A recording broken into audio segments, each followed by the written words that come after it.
ఇప్పుడు రాకొండ ఆంజనేయ స్వామి టెంపుల్ దగ్గర ఉన్నాం. ఇక్కడ శ్రీరాముడు సీతామాతను వెతికేటప్పుడు ఇక్కడ సేద తీరాడనే ఒక ఉనికి ఉంది.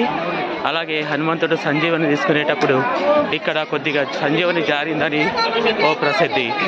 అందుకే భక్తులందరూ కూడా ప్రతి ఆదివారం అమావాస్య నాడు ఇక్కడ ఉన్న వనమూలికలైనటువంటి ఆకులు వృక్షాలు ఇంటి దగ్గర పెట్టుకోవడం తరతరాలుగా వస్తుంది. వాళ్ళకు ఉన్నటువంటి ఎటువంటి రోగాలైనా అవి నయమవుతాయని ఒక నమ్మకం.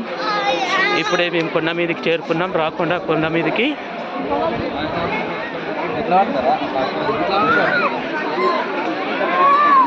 అక్కడ చూసినట్టయితే అదే శ్రీరాముల వారు సేద తిరిగినటువంటి ప్రాంతం.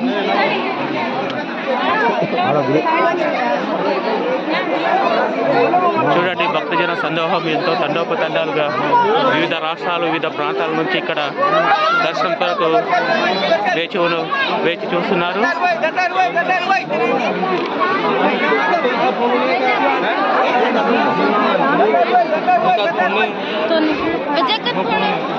ఇక్కడ ఉన్నటువంటిది ఆంజనేయ స్వామి గుడి.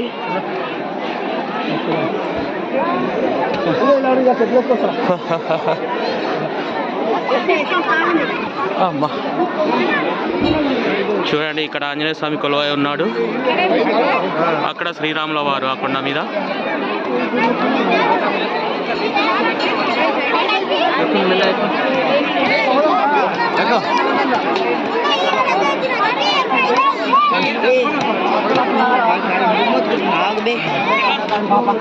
పడుకోవద్దురా నాయన.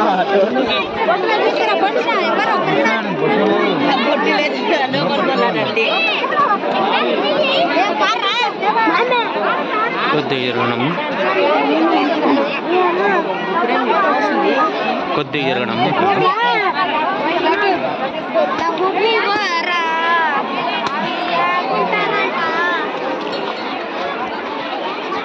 ఇక్కడ ఆలయ కోనేరు నిర్మితమై ఉంది.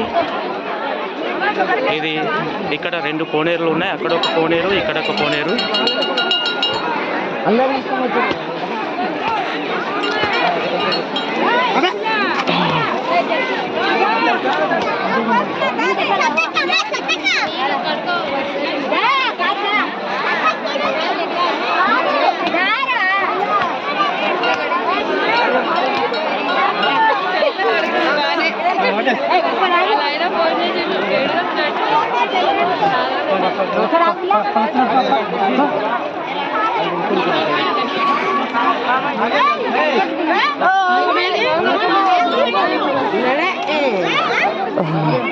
Jadi ada